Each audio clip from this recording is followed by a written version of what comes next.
Hey guys, how you doing? It's Mick Tully for World Martial Arts Television. If you guys don't know who this character is, there is something wrong with you. It's the one and only LT Smash Nelson, who, and who is now, according to the internet, so it must be true, you are the best in the world, pound for pound, bare-knuckle boxer. That's what they're saying, right? Is that right, LT? Yes, sir, man. They're saying that, but most of all, I believe that as well, and I put the work in behind that belief as well. Well, you see, this is the thing. It was like in my research, I actually did watch you fight against Barry Johns, and I won't lie to you. You know, we're talking about a two different division belt champion, right? Going up against another two belt champion in BKB, which it has now, for the guys who haven't watched it, years ago it was a pretty grim setup, right? But now there's some serious American money behind it, and like BYB that have bought it out. The production values are up there with anything else, in my opinion. And literally, as soon as I saw this, I was like, no way, because obviously I got a lot of friends down in Wales. Barry Johns is, you know, who gets 10-0 in bare knuckle boxing? Nobody, right? And we're talking about a guy who, like, he bashed James Sweeney twice, right? So he goes in, and then I watched your fight, and I was like, oh my god! So, guys, the preamble to all of that was: as soon as you've watched this, check out, just look for LT, look at some of his fights. They're unbelievable. So this is actually quite strange for me to go into this now, right? So, LT, usually when you see an online instructional, it'll be like BJJ Fanatics and it's Gordon Ryan doing Gordon Ryan shit yet again, or it's some guy who's never had a fight in his life teaching you how to be able to beat somebody up who mugs somebody, right? And your product's completely different because, like, if you don't mind, I'm just going to, so for the guys who are watching at home, right, I'm going to get LT to expand on this, but you have competed in 6 separate different disciplines in combat sports, right? Including Lethwei. You're the only guy I know, apart from Dave LeDuc, right, who doesn't come from that neck of the woods, who's mad enough to do Lethwei. So what I'm going to go is we're going to go straight into what you're actually promoting product-wise, and then if you don't mind, we're going to talk. I'm going to get a bit of a fanboy later, and then I'm just going to ask you about what's coming up and stuff. But you're like a bit of an anomaly in martial arts, where you're a guy who's actually done it, is still doing it, so it's not like an ex-champion, right? Still doing it, and now you're prepared to not just put an online program out there, but there's an interactive element to this. So can you explain that, please? Yeah, 100%. And the coolest part about that too is I'm still growing as a martial artist as well. You know what I'm saying? I'm still learning. I'm still growing as well. And when I pick up new things along the line, new workouts, new combinations I like, new footwork, I'm gonna add that to the course. I'm gonna add that for everyone to be able to see and use and keep on growing together. You know, I mean, that's what's really cool about me still being active in the sport is I see the nuance, I see the new things coming in, I see the new style of kicks, the new footwork setups, the new this, and I've grown in this martial arts game for a while, and the whole time I've taken things that I like from different athletes, different coaches all around the world, and all from different frames of martial arts, and I put it together in my mind, in my own curriculum that I'm putting out there for everyone to use, everyone to see that wants to be a part of it. And the coolest part, I think, is that it's a community. We're creating a community. We're creating a branch that we can use. Not just me, but maybe there's someone else that's grinding, working hard. My mom does all these workouts with me. She's 71 years old, and she's killing these workouts, grinding every day, posting pictures and stuff. You know, if maybe I'm not motivating you, hopefully my mom or someone that's up there killing the workouts at that age, still motivating me even sometimes, it's awesome to see and creating community. And the coolest part is I'm going to be there and I'm doing the workouts. I'm doing everything with the people, with everyone. I'm suffering as well. You know, I mean, it's not easy. And maybe the people aren't, you know, if we're doing a run. So we're all going to run for, say, 25 minutes. We're all going to do that same run. I might be running a little bit faster than the new person in the group, but that's what I always teach and always say, like, go at your pace, but now you have a goal set and something to work towards in a course, in a curriculum, in a workout. So you're not just working out aimlessly in a way, you know what I'm saying? You're working towards a goal that's maybe higher up than you're ready to do at the start, but you know that we're there, I'm there to help, and I'm going to keep pushing you forward. And then you guys get up, I have people running at my speed. Dang, I'm going to need to improve myself and go up even higher, you know, to keep people going. And then same thing with my course, like footwork, bag combos. I got in the course, I have little videos of me doing 45-minute bag classes where I'm actually teaching the whole bag class for the people, showing them like, this is the style that I want you to do. Or you can just follow my bag class and do it. But if you want to adjust the bag class, just use our 1 to 10 combos that you should know by now doing these bag classes if you've been paying attention and following the course. And if not, we can go back to a video from the past and look at it, understand it. I try to go over it very slowly but properly, and then I show it as well to make sure people are doing it properly. And then also the cool thing is that, you know, if they have a question or anything, they can take a little video and send it straight to me, and you know, I'm going to be there to be able to answer their questions, send a video back. Maybe they're like, oh, what do I do with my right foot? I'm not doing this properly. It doesn't feel right. And I can show them, have someone take a video of me taking the steps and doing that same situation. And another cool thing is I show people that you can do workouts. There's no excuses. You can do workouts and footwork, some sort of thing, even maybe watching tape or something like that, or watching footwork or watching videos of me doing combos so you can understand it. There's always something to do no matter where you are. I can be in my backyard. I can be in my driveway. I can be in my living room, move some chairs around. I could be in a gym, whatever it is. There's options for you to work out and get something in if that's the problem that you're having in life. You know, I mean, you feel like you don't have time. You said earlier about a community, and like that's the thing that really interests me. Can you expand more on that? Yeah, and just it's almost like you know, it's like a private group on a Facebook page, almost, in a way, if you want to say. Like, so say say there was a Facebook, but just for our group of fans and people in this course, and we can each try to help each other grow, motivate each other. I post pictures, my mom posts pictures, Josh posts pictures, whoever else in the course, we're gonna post pictures, you know what I mean, and says a little something about the workout. And I think it's really gonna help people if they actually see, you know, anyone can write down, oh, I just did a workout today. I was like, it's nice to be able to see it, like, be like, here's a picture of me, my mom, whoever it is, doing a workout. We just did it. We just killed it. I explained what I did. And I post it on this site, just like a Facebook, Instagram kind of post. And then everyone in our group it gives them a notification or whatever. They can turn it off just like any other site, you know what I'm saying, if they don't want to hear it ring in or whatever. But it gives them a notification, lets them know that people are doing the course, people are online. And I'm doing it every single day. I'm grinding with everyone. And you know, and some days I'm tired, and after my workout, I say, you know, that was a hard day today, but now I feel better about myself, about everything, and my day's actually better. And try to maybe that will make someone change their mind about not going to the gym or whatnot. And just like you were saying about the guy lifting his arm like this, I try to make it very relevant and to let people know, like, you're not going to start. Maybe some people will, but not everyone's going to start off with the same as me. You know what I'm saying? I'm putting those goals and the times that I do there to help other people have a goal to reach, an aspiration, something to get to.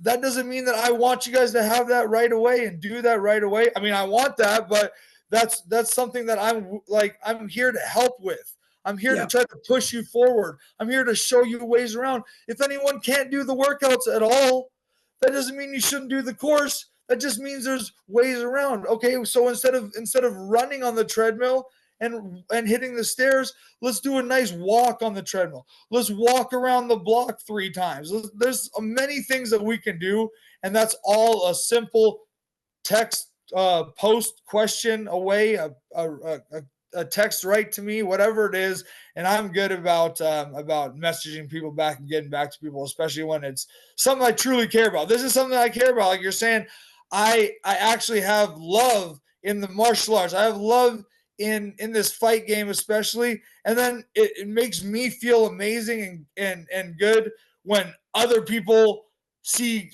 good things when I fight, or see good things in their own health. I've had many people that have lost tremendous amount of weight.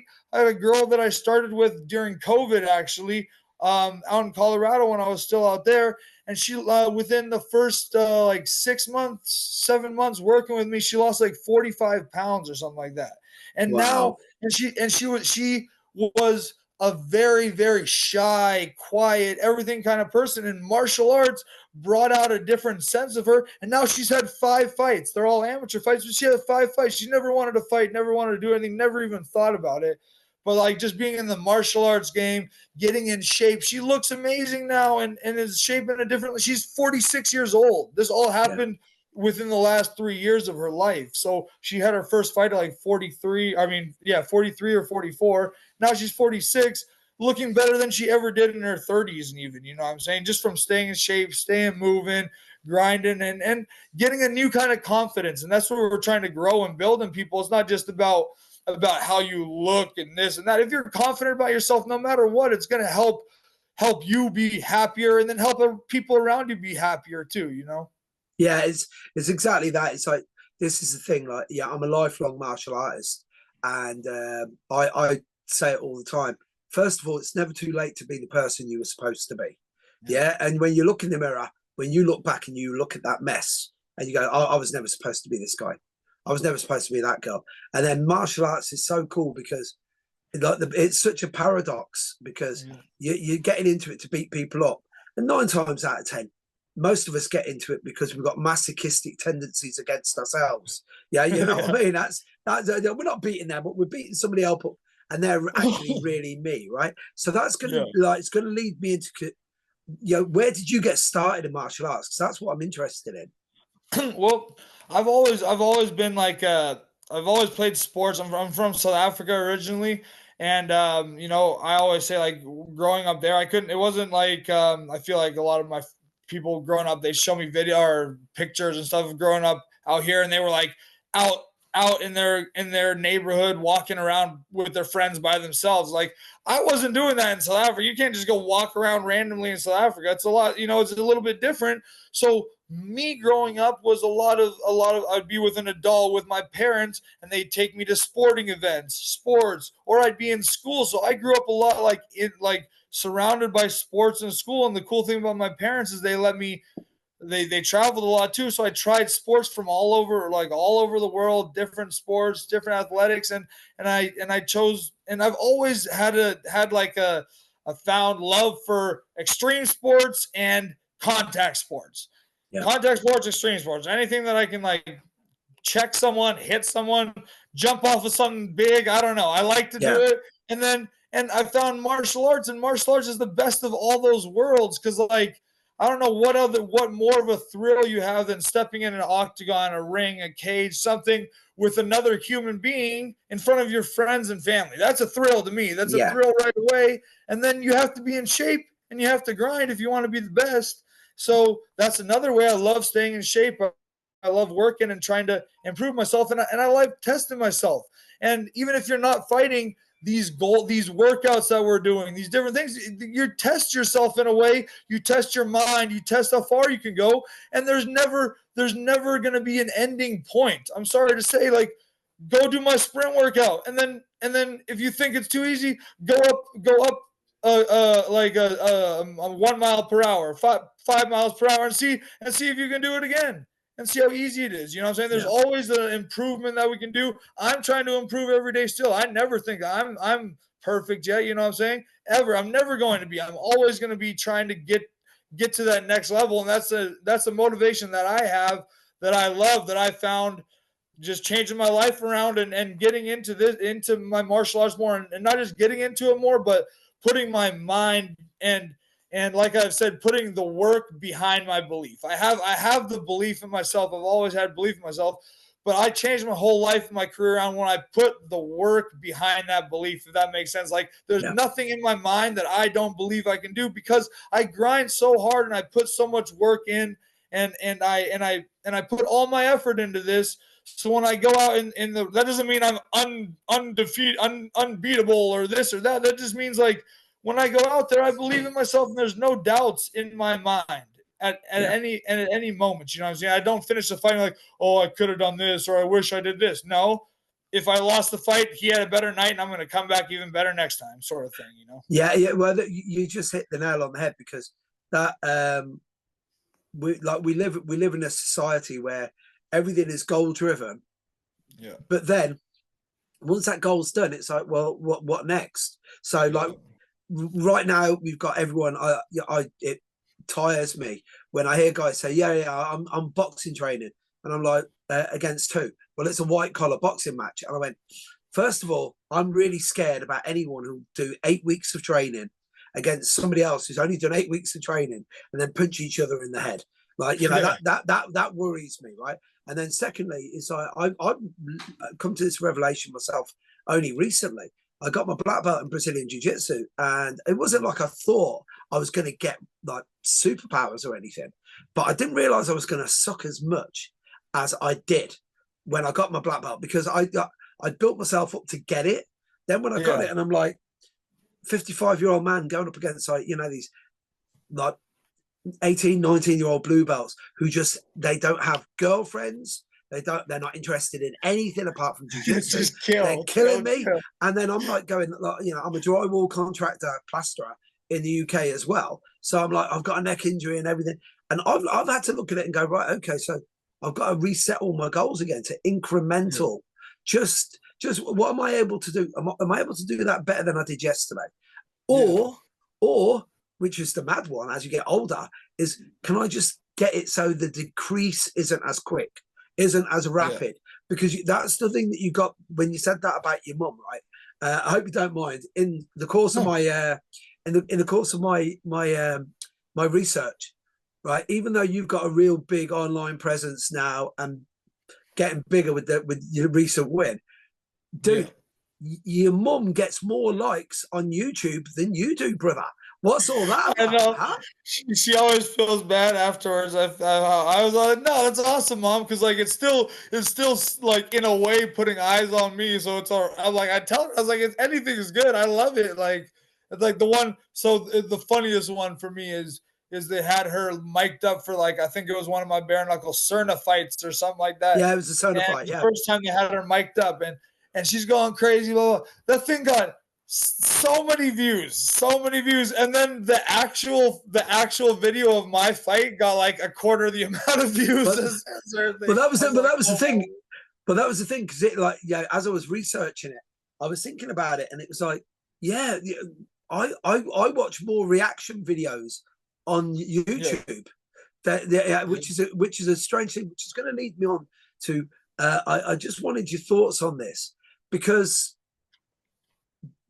all boxing's got huge now, right? Which ironically, we just had the fight there at the weekend, like DDD versus Anthony Joshua, which was an awful fight for Joshua. That should be the end of it now, I know, right? I heard. I didn't watch. I just saw the video of him face. Yeah. He was eating the canvas. It wasn't good, right?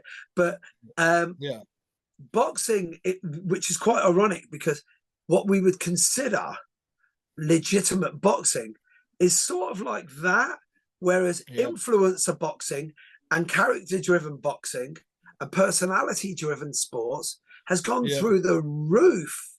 100%. And it was like, you know, Mike Tyson isn't going to fight Jake Paul now, and they bring in Mike Perry, right? That guy was getting cornered by his girlfriend 3 fights ago in the UFC, and now he's going to fight Jake Paul for a ton of money.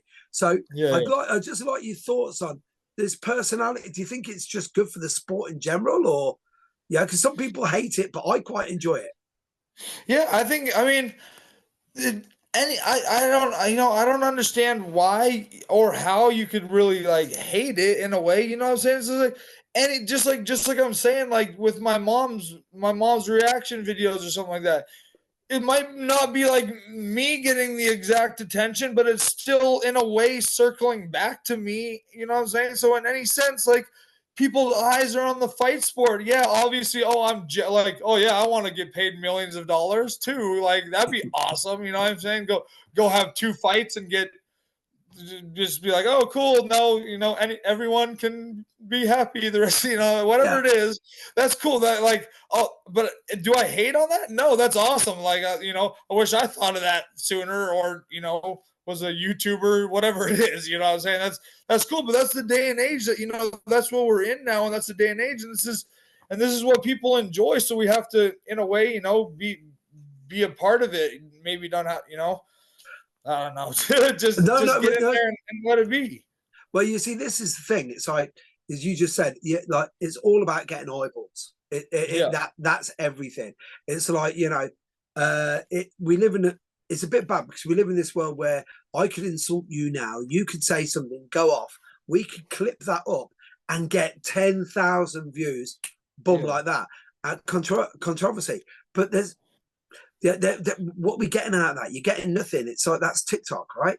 But with the especially with the BKB, which and I've come right round because I've gone to a few shows in the UK, and a good friend of mine was a world middleweight champion, a guy called Shane Jr., really good guy, and you couldn't give away the tickets because the vibe in the arena wasn't very good. Like it was a bit too visceral for people, it was a bit too real. You understand what I mean? Yeah, 100%. And then your fight against Barry Johns, man, it was like you were getting booed on the way in and cheered on the way out. It was. I told people. You did say that. I told people that. I said it before in the interviews. I'm like, it's like I'm not an ass. I'm not like, excuse my language, but like I don't hate anyone. I don't have animosity. I have respect and love for anyone that steps in that cage and ring for me. So why should I have any kind of hate towards them? And I'm the type of person, like, I'm going to step in that ring and I put my everything. I put my whole heart and soul into my fighting, and I truly love it. And when I fight, like, I think it's a beautiful masterpiece that I do. And even though I'm looking like sometimes, whatever it is, and I just love it, and I let myself be me out there, and that's what I said before. It's like you guys are gonna like boo me on the way out, but you're gonna love how I fight. There's no way you're not gonna love how I fight and what I do out there and bring to the fight game in any sense. So and it happened the same, and it happened just like that. They cheered me on, cheered me afterwards, got pictures. They were all respectful, great fans as well, man. But you see, this was the thing. It was like I rewatched your Canelli fight, the last fight where it was a draw, for the Gazette belt, and then Canelli goes and gets the belt, and the Perrys are sharing it, right? So so the thing is, that's a big fight that could come up for you again, right? So that's going to lead me on to now. Are you going to stick with like bare-knuckle boxing, or are you prepared to fight UFC? Because this is the thing, right? Because it's the Wild West now in MMA, right? One FC, like again, things change so quickly. So they just did a Vegas show at the Sphere, which looks amazing, and it looked like it was fighting in the Matrix. But every single fight was a decision. It sucked, and people. No, I watched. I was not happy. I tell you something. It was like, when you were a kid and you do go to a virtual reality place. That part of it was amazing, but the fights were like they were awful.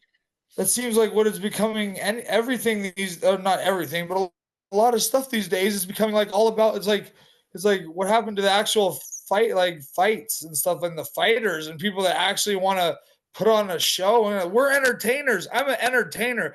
I'm gonna punch myself in the face if someone ever boos me in a fight.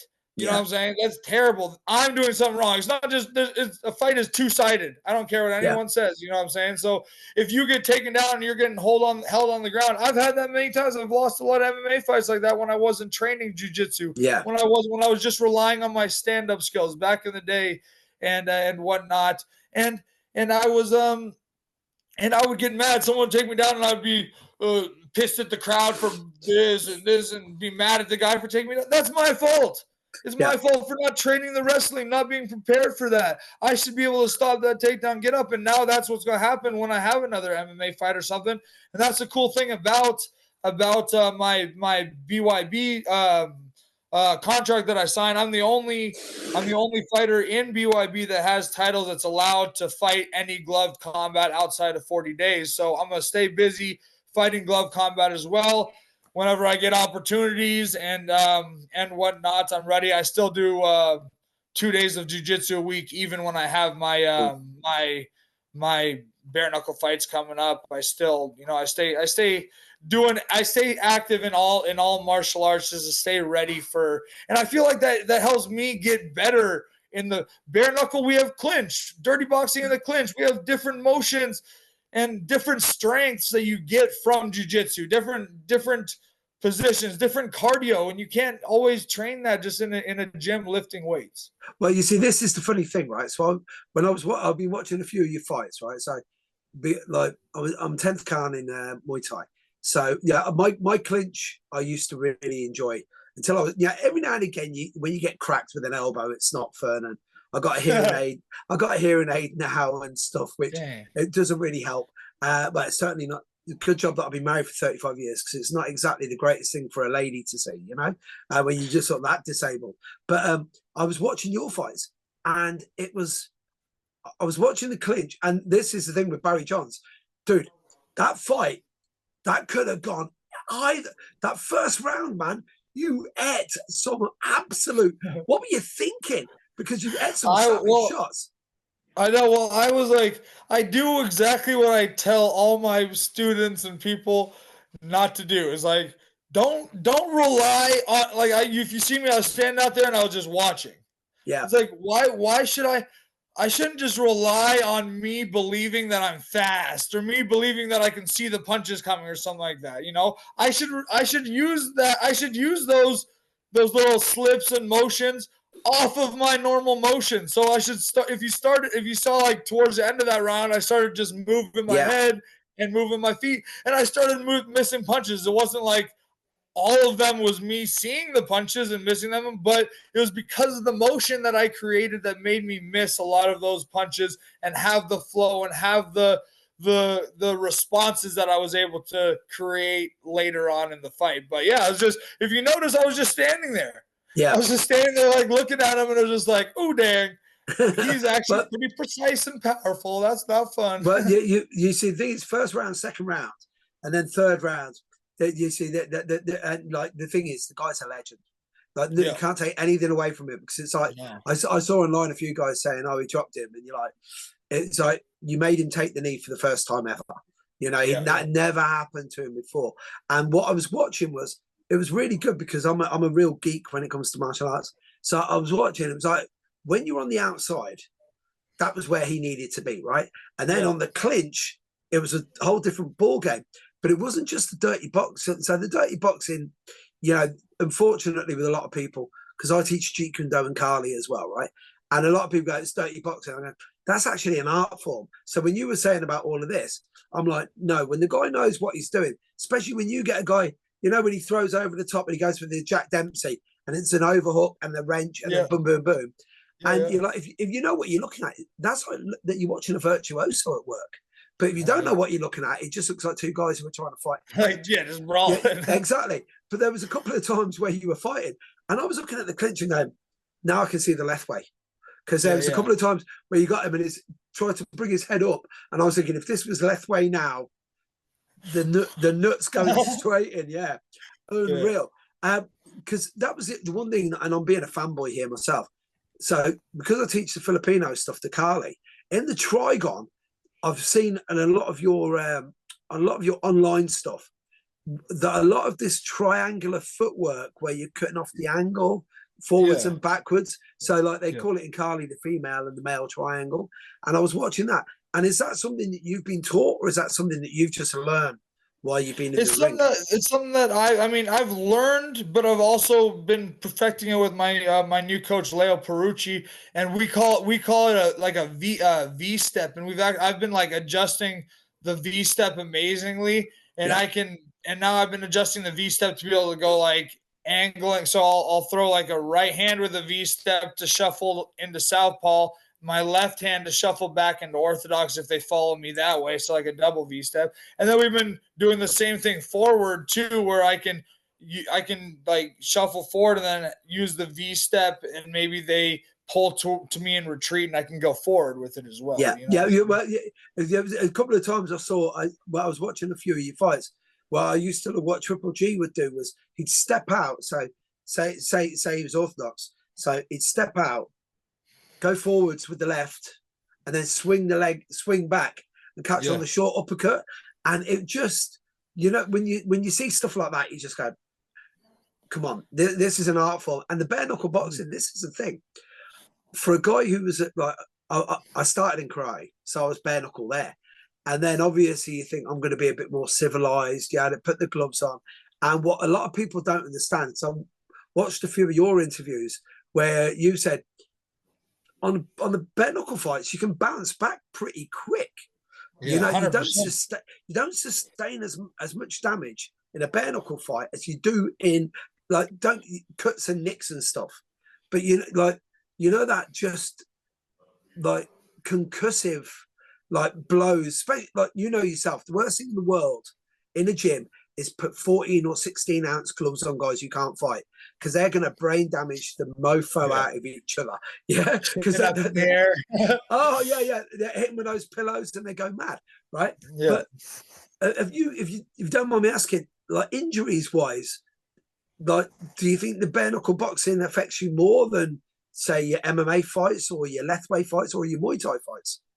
I personally think that it's weird to say this, but because every other fighter I've talked to is like the opposite way around. But since I've been doing bare knuckle, I've never been able to like squeeze my fist tight like this or do anything and make proper fists. I've always had little space here, or let me see if like a little, like I couldn't close my fist all the way because of all the like wraps. There's always like a little space there. My knuckles always like pushed down a little bit, and all my Muay Thai, my kickboxing, my MMA fights, my hands have always hurt a little bit. And since I've been doing bare knuckle, I have like pain for like a week on the like to the touch, but then after that, like my hands have felt better than ever. I obviously I have quite a few more scars on my face now, so the scar game is definitely there. And for other fighters, a lot of them do break their hands. That's the one thing, scarring and breaking the hands for bare knuckle. But for me, just the scarring, man, I feel like my last fight with Barry Jones, I was back training the next week. I didn't spar. I didn't spar the next week. I waited 2 weeks to spar, but I was back in the gym doing my kickboxing classes, pads. I was back sprinting, working out, doing all my workouts. So, I was ready to go back in there, other than my stitches and not wanting to get my face cut open again in sparring. But this is the thing, like for a fighter, what did you have last year? Seven different fights, 7 fights. Yes, 7 fights, 3 bare knuckle, 2 kickboxing, 1 Muay Thai, 1 MMA. Yeah, you see that's staying busy. I mean that's the sort of year that John Jones has nightmares over. I tell you what, that guy hasn't fought in ever, has he? But you see, if you don't mind, I'd like to get you back just to your online program, because we talked about the bare knuckle boxing. Then you started talking about the kickboxing. So what arts can people expect to study, or what component arts? Because speaking to you, this sounds like you're teaching Jeet Kune Do without the politics. You know what I mean? It's like, trust me, if I could get out of the politics of Jeet Kune Do, I'd be well happy. But so what are the component arts? Well, like I call it like a kickboxing program, but my footwork, I have a lot, I have boxing combos in there. My footwork is made for any fight style. It's made for even try the trigon that I fight in, the smallest combat surface. Like, people don't understand, footwork doesn't mean running away or Yeah, like or running and stuff like that. Footwork can be small, tight angles, and it should be small, tight angles. That's how you hide a lot of the steps. If it's big, people can see it. And there's times that like you make a mistake and you need to go big or some with your head or your motion. But those are the times you do that. You don't want to make everything big. It's a lot easier to see.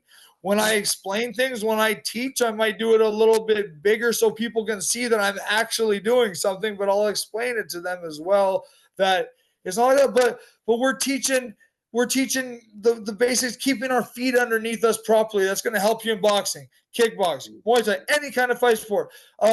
Moving laterally, forwards, backwards, taking tight angles. Once again, any kind of fight sport, I believe that's going to help with combos that set up kicks that set up punches. Anything that's flowing off that, and just showing people. And I also explain to people that maybe you're not a kickboxer, maybe you don't like kicking. We have all these same combos, all these same motions, or even my boxing combos, and you can just add a kick to the end. yeah. There's always something that we can add or flow with that makes our kickboxing, our Muay Thai, our boxing, our Lethwei work together. And that's the cool thing about this as well. I've got a lot up here as well, and I've got on that course. I haven't we haven't released it or anything yet, but I've got a whole course of me teaching people how to hold pads. So Oh, if people want to teach their students, teach their kids, do this, I've got a whole I teach people how I hold pads, and I've got my own style of holding pads as well. I love it, and I wish someone could hold pads the way I hold pads for people. You know what I'm saying? That'd be awesome. And I teach people how to do that. I've got more clinch that I can add. I've got millions of things that I can add and flow with. And especially once it starts growing more and people have the want for yeah. that and the interest for it. Well, you see, this is the thing, right? So we're in a really interesting time in martial arts. So I can't remember who said it, but it was probably Joe Rogan. So I blame Joe Rogan for nearly everything now. So hey man, I wasn't even into aliens or the Illuminati until I met that guy. But hey, and now I'm all in, brother. Yeah. So of course, now I'm all in. So he was saying that since 1992, martial arts has evolved more since 1990. So since the UFC, right? Yeah. Than it had done in probably, we'll say, 300 years maybe. And that's including like, judo, jigoro, kano, and like the Japanese dudes and Funakoshi doing karate and stuff. Because it was always, when you said earlier, I make it bigger. Yeah, when you're teaching 300 people, you have to show them this, right? Yeah. When you're teaching one person, you just do that, right? Yeah, But exactly. yeah, that's exactly how you teach. But it's like, that we are in a state of it. We've got it now in martial arts, and especially in combat sports, guys who fight. Most of the really, really good guys don't. There's no more of this gym war bullshit. The years ago, all the guys had their great fights, like the old Apollo Creed. When Apollo and Rocky had the fight at the end in the gym. Yeah, and people should have paid for that one, right? But Max Holloway famously said he learned how to fight playing a PlayStation, and then he just mimicked what he saw on there, and then he actually, I know it's a bit of BS, right, but he did do that. And like, martial arts has evolved so much, and this was going to bring me back to your program. Years ago, martial arts was all about being able to defend yourself, right? And then tacked on at the end was making you feel good about yourself, lessons that you could learn that you could bring into the rest of your life. And I know I'm going to sound like Mr. Miyagi if you order him from Temu, right? But that bit where it's like, this makes your life a better person, right? Yeah. But now people realize that this is the truth. You're not going to fight in the UFC. You're not going to be that good. But what you might do is you might get up in the morning and just not have the anxiety. Yeah, Yeah. you know, you might not feel so depressed. You know, because Motivate, you know motivate it's someone around you, something like that, your kid, something. You know what I'm yeah. saying? Because you're getting up and doing something, even though you don't have to.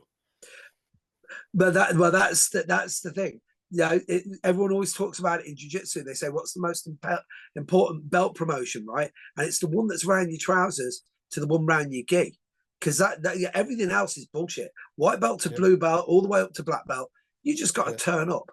But it's getting Yeah. in through the door every day and knowing that you like. This is why I think that jiu-jitsu, as much as I love it, I think we're missing a trick a little bit, because we're still getting guys coming in and getting eaten up on the meat grinder, because they Yeah. come in and they don't realize you can just flow roll. You can. I'm not saying go full Gracie combatives and get a black belt without ever rolling with someone, but you know where it's for. You know, this is what yeah, LT. I really mean this. What I like about you is it's a bit of a paradox with you, because you're the guy who's right. It doesn't get more real unless you got Russell Crowe. Pardon my French, I won't say, I was going to swear there, well, but I know we get demonetized, right? If you got Russell Crowe and a lion with you and you're in Gladiator, nowadays it doesn't get more real than go, right, we're not going to wear gloves and we're going to do 5-minute rounds in, I'm really showing my age here, in something the same size as a telephone box. Now, kids, Yeah. if you're watching, before we had mobile phones, we used to have to go into a box like the TARDIS, but it wasn't big in there. It was small in there. And that Trigon, as you said earlier, that's the smallest combat arena in the world. There's Yeah. nowhere to run in that, right?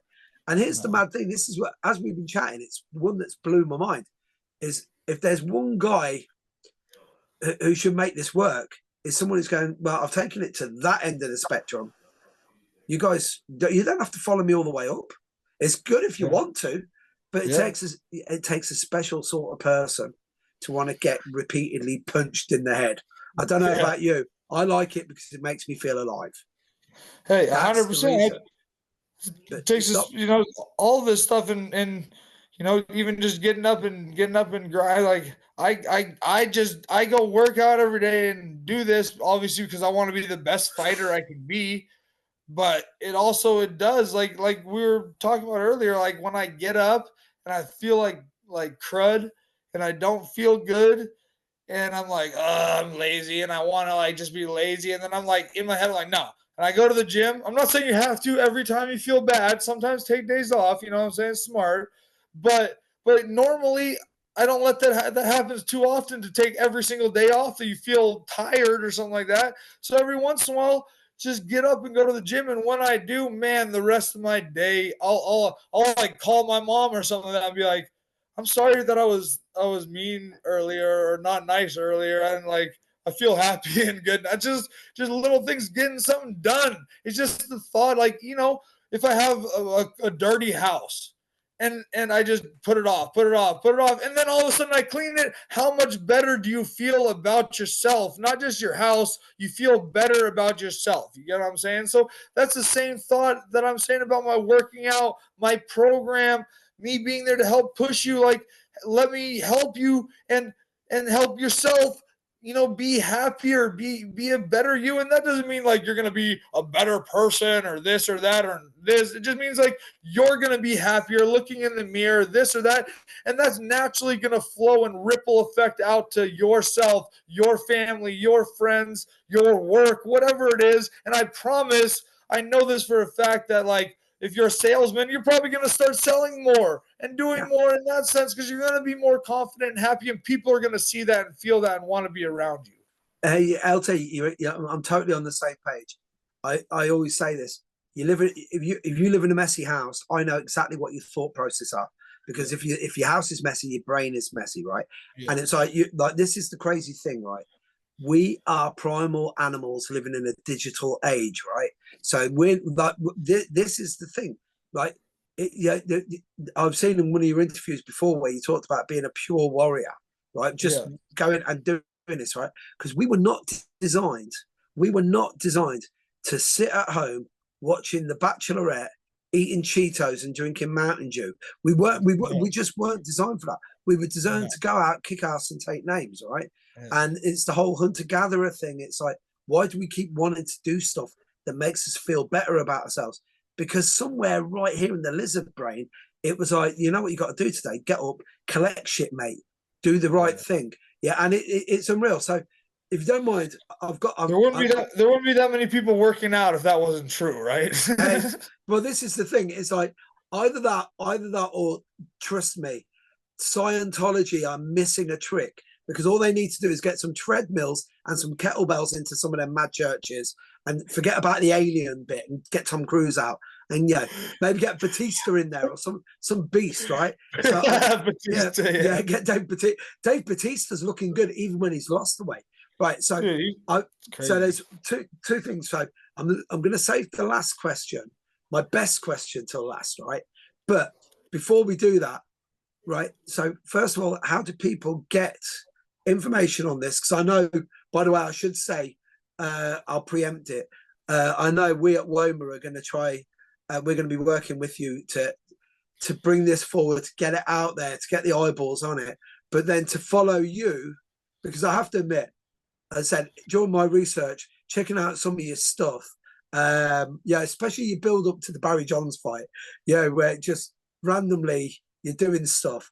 I found it really amusing. I really enjoyed it, So first of all, how do people get you on social media? Then secondly, how do we get your program?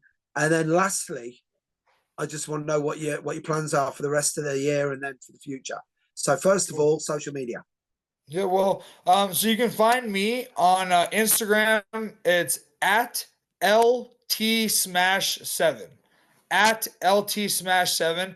And the real cool thing about that too is that I have a link in my bio that puts you right to my fight course, my online where you can purchase it, go on and check out my I've also got a Smash FTC at Smash FTC. That's the Instagram for the fight course, and where people can sort of see little videos of me fighting, know about me a little bit, interviews, different things like that, and understand. And also the link will be there for the fight course as well.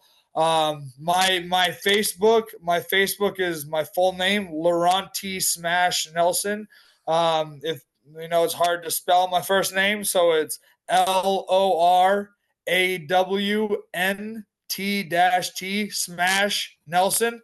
And then I also have a fight page, like a fan page, if you will, that's just LT Smash Nelson for Facebook, and once again, like all of the links and everything are in my bio, and all that, and it's very easy to get a hold of it. And then once again, at Smash FTC for the actual page for the course, where we can click the link directly there. Perfect. And then upcoming fights, you got anything coming in the pipeline, or? Man, I hope so. I wanted to fight at least 2 more times this year, or at least hopefully get one or two. But I'm not sure who, where, anything like this. But BYB was talking to me. I just came from the fights in Colorado this weekend. They flew me out. So they told me I'm going to be fighting in January, supposedly. Cool. So I don't know, but they've told quite a few other people that. So I don't know if they're just doing like saying January and that's like a far way out, so they can maybe fill some people on a card, and then also if not, it's January we'll have a fight. But if that's the case, I'm going to try to get a gloved combat fight October, November, at least 1 or 2 gloved combat. I was supposed to do I was so excited. So excited, but we went through like 5 opponents. They all turned it down, and then we couldn't find anyone. But I was supposed to fight October 11th, actually out here in Oklahoma at the River Spear, like 20 minutes from my house, which I was super excited for, in a Muay Thai fight with small glove MMA gloves on. Oh well, I've been wanting to do that since I've been seeing it on ONE FC. I was so excited, and then it's not happening. John Wayne Parr, So John Wayne Parr, who, if you don't know who he is, then shame on you. You know nothing about martial. Not you, but I'm on about viewers, right? So John Wayne Parr. I fought Cosmo Alexander, Oh who man, actually, he's Cosmo? yeah, Cosmo, yeah. I fought him. My fourth ever pro fight in MMA was against Cosmo Alexander in Bellator when I was 21 years Wow. old. I trained 6 months at a real gym. I was training before that. I was training at LA Boxing. If you ever remember those I know places, LA, but yeah, but like a fight fit gym. that I was in there doing bag classes, thinking I was a real fighter, and I knocked out 3 people in Colorado. And I was like, I'm the best. No one can stop me. What's up? And then I went and fought Cosmo, and I did good, but I lost the decision. I went 3 rounds with him, stood up, but I did not. He made me learn what checking a kick was, what elbows were, what getting hit, every punch and getting hit was like flash, flash, flash, flash, like holy crud. Yeah. But it helped me grow so much because like for a while, no one I fought was even close to that. So it was like, whoa, I hit that level here. That's something for me to reach to and grow towards. I'm not close to that at all. I thought I was in my mind, knocking fools out. I thought I was. I was like, I'm the best. No one can stop me. And then I touched gloves with Cosmo in that fight, and I threw a right hand, and my right foot came forward with me, and I stepped and missed, and I saw his eyes just light up, and I was like, ooh, this is going to be a long night. Teep to the face. But the thing is, first of all, right, against Cosmo, that's the deepest water you could go into, right? And you didn't drown, right? And secondly, when you're on about LA boxing, like you're now the only second person I know in combat sports legitimately who admits that they are in that. The other one, do you know who it is? Dana White. Because Dana White, he used to teach boxercise at LA Boxing. That's what I was teaching there within 6 months of training, of like starting up there, and they like saw me doing okay, so they're like, hey, do you want to teach a class? And I was like, I don't think I'm qualified to teach a class. And then I looked at, and then I would like watch some of the other people teaching class, and they would be like, jab, cross hook, spin fist, backward spin fist, punch. That's what they were calling it too. And I was like, oh my word, I'm down yet. And then I would just teach double jab, cross hook, low kick, jab, cross hook, flip, hook, cross, like simple stuff, and get people in shape. Yeah, but you see, this is the thing, right? If they're just getting in shape, great. But the minute a guy, I've had it a few times when you're sparring, the minute the guy drops the Shoney Carter, as soon as he does that Shoney Carter spinning back fist, if you don't take my head off with that, mate, I'm going to punish you. I'm going to punish you with that. So here's the final question, right? So I have to preempt it with this. So I'm a huge fan of, and when I say Springfield, I don't mean Springfield, Ohio, where they're eating cats and dogs. That's a joke, by the way. I'm trying to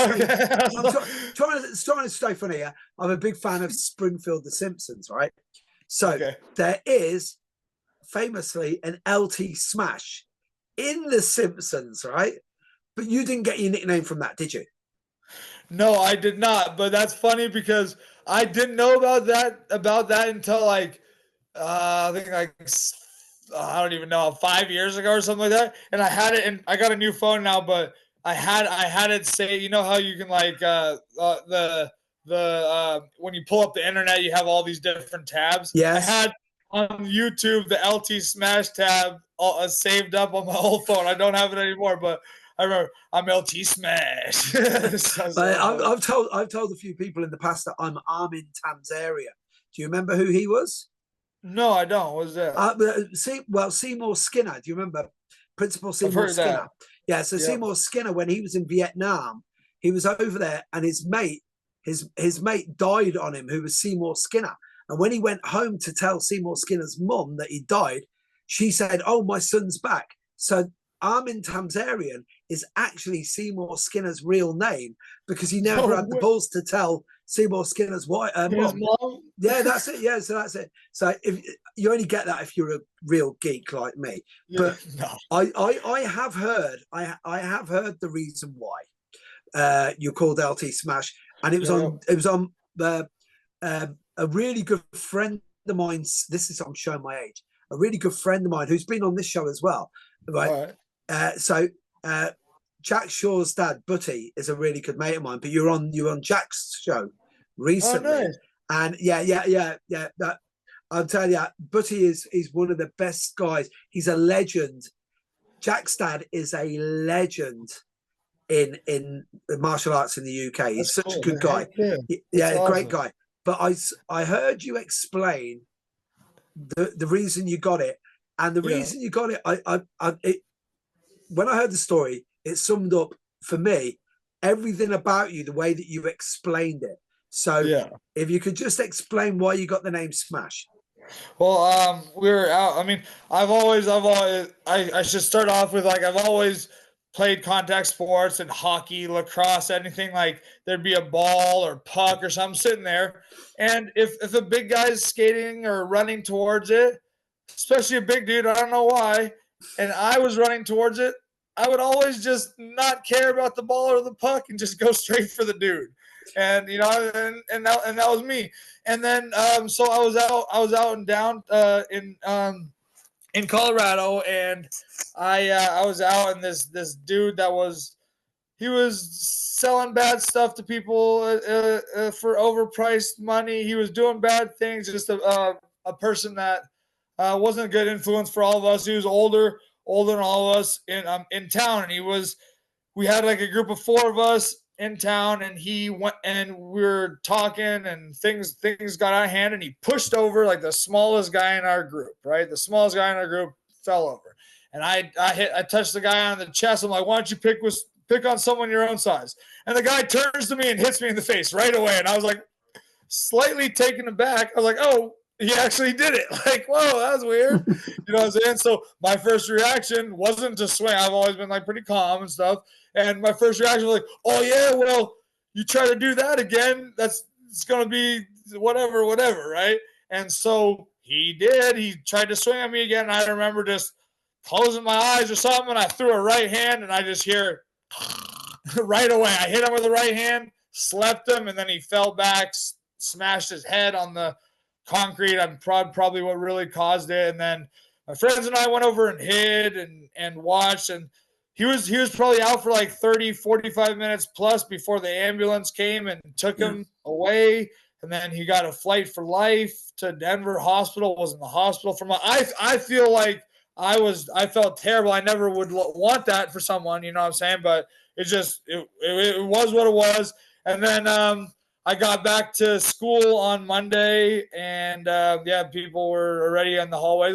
Smash, smash, and then it just sort of stuck with me since high school. Yeah, well, you see, this is the thing, right?